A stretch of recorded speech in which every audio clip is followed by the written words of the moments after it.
Hello viewers, the learning hub Bangla YouTube চ্যানেলে তোমাদের সবাইকে স্বাগত। আশা করি সবাই ভালো আছো।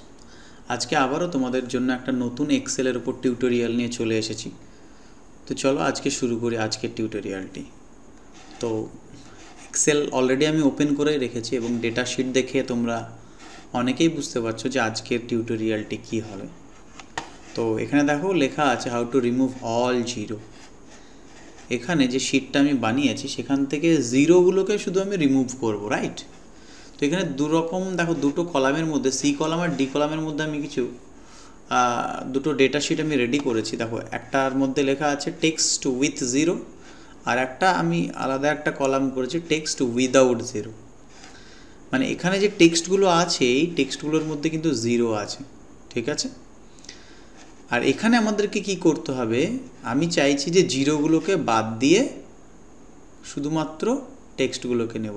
ওকে, তো এটা যদি ম্যানুয়ালি করতে চাই, দেখো অলরেডি একটা করেছি, আমি এটা চাইছি আবার করব, ঠিক আছে?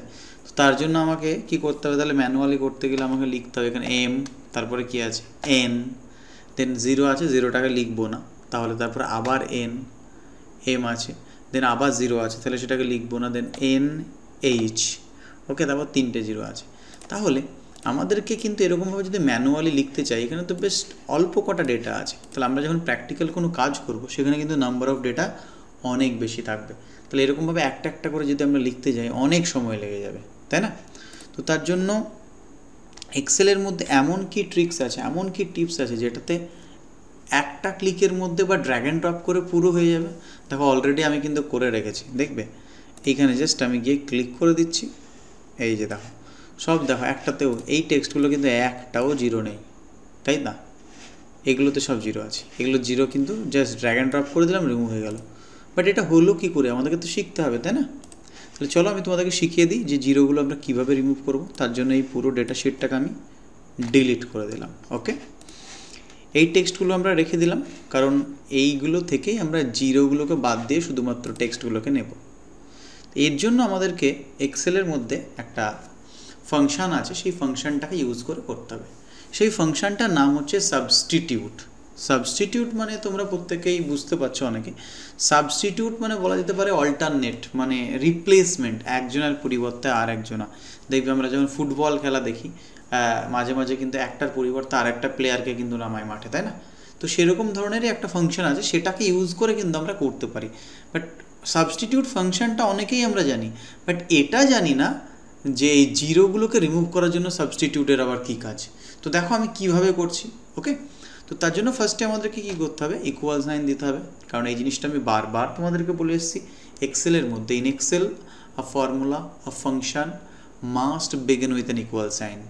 অবশ্যই একটা ফাংশন বা ফর্মুলা শুরু হয় কি দিয়ে, সমান চিহ্ন দিয়ে, ওই জন্য আমাদেরকে ইকুয়াল সাইন দিতেই হবে। দেন তারপরে আমাদের ফাংশনের নামটা লিখবো। ফাংশনের নামটা কি, সাবস্টিটিউট। দেখো এসইউ যেই লিখেছি প্রথমেই আমাদের এখানে কিন্তু চলে এসছে, এবং এখানে দেখো ছোটো করে টেক্সট এখানে লেখাও আছে সাবস্টিটিউট ফাংশনের কাজটা কি। কাজটা কি লেখা আছে, replaces existing text with a new text in a text string. মানে একটার পরিবর্তে আর একটা নতুন টেক্সটকে আমরা কিন্তু নিয়ে আসতে পারি এই সাবস্টিটিউট ফাংশনের সাহায্যে। মানে এক কথায় বুঝতেই পারছো অল্টারনেট। বাট প্রশ্ন হচ্ছে এখানে তো আমরা কি বলে, মানে একটার পরিবর্তে আর একটা টেক্সট আনার ব্যাপারই নেই। এখানে আমাদের ব্যাপারটা কি, আমাদের কি বলেছে, আমাদেরকে বলেছে যে কিছু টেক্সটের সঙ্গে জিরো আছে, শুধু জিরোগুলোকে রিমুভ করতে। তো রিমুভ করার কথা তো এখানে সাবস্টিটিউট বলছে না, তাহলে সাবস্টিটিউট দিয়ে কীভাবে কাজটা হবে?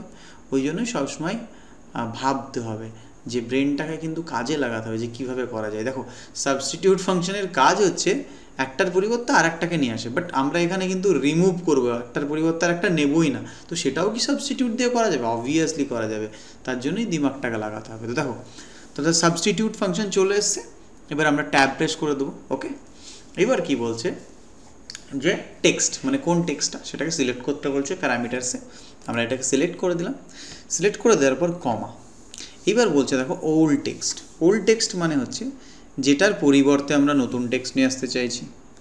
অ্যাকচুয়ালি তো আমরা নিয়ে আসতেই চাইছি না, তো যেটাকে আমরা পরিবর্তন করতে চাইছি ওল্ড টেক্সট, সেটাকেই আমরা লিখি। সেটা কিন্তু অবশ্যই ডাবল ইনভার্টেড কমার মধ্যে লিখতে হবে। তো কোনটাকে আমরা চাইছি না, জিরোটাকে চাইছি না, ঠিক আছে। ডাবল ইনভার্টেড কমার মধ্যে লিখলাম। এরপরে কি বলছে, নিউ টেক্সট, অর্থাৎ জিরোটাকে তো আমরা আউট করতে চাইছি, এর পরিবর্তে তো নতুন কিছু আনতে চাইছি না, কিন্তু এখানে তো আমাকে প্যারামিটারসে বলছে নিউ টেক্সট দিতে। অবভিয়াসলি নিউ টেক্সট দেবো। কীভাবে দেবো? ডাবল ইনভার্টেড কমা, মানে এটা হয়ে গেল, দেন ডাবল ইনভার্টেড কমা। এটার মানে কি? এটার মানে হচ্ছে যে দেখো ভালো করে বুঝবে কিন্তু, সাবস্টিটিউট মানে একটার পরিবর্তে একটা, দিয়ে টেক্সটটাকে সিলেক্ট করলাম, তারপরে কার পরিবর্তনটা করতে চাইছি, জিরো, দেন কমা, কমা দেওয়ার পরে এটার পরিবর্তে, জিরোর পরিবর্তে কি চাইছি, ডাবল ইনভার্টেড কমার মধ্যে কি লিখলাম, কিচ্ছু লিখলাম না। তার মানেই তো এটাই দাঁড়ায় যে জিরোর পরিবর্তে আমরা কিচ্ছু চাইছি না, তাহলে জিরোটা রিমুভ হয়ে চলে যাবে। কি এবার ব্যাপারটা বোঝা গেল? এইবার আমরা কি করব, ব্র্যাকেটটাকে ক্লোজ করব, রাইট, দেন এন্টার প্রেস করব। দেখো জিরোগুলো এসেছে একটাও, এই যে ট্রিপল সি, তারপর 3টে জিরো ছিল, সেই 3টে জিরো নেই, তারপর আবার সিবি টেক্সটগুলো চলে আসছে।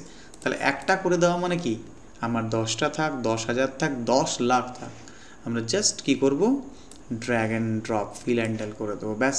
দেখো একটাও জিরো কিন্তু আমাদের এই জায়গায় আসেনি। তাহলে বুঝতে পারলে তো, সাবস্টিটিউট ফাংশন যে কি করে, একটার পরিবর্তে ওল্ড টেক্সটের পরিবর্তে নিউ টেক্সট নিয়ে আসে, সেই ফাংশন দিয়েই কিন্তু আমরা জিরোকে রিমুভ করে দিলাম। কাজটা কি করলাম, ওল্ড টেক্সটার পরিবর্তে নতুন টেক্সটে কিছুই নিলাম না মানে রিমুভ হয়ে গেল, সিম্পল। ওকে, তো এইভাবে কিন্তু আমাদেরকে ফর্মুলা ফাংশনগুলো কাজে লাগাতে হবে। তাহলে আজকের ভিডিওটা এক্সেলের এখানেই শেষ করছি।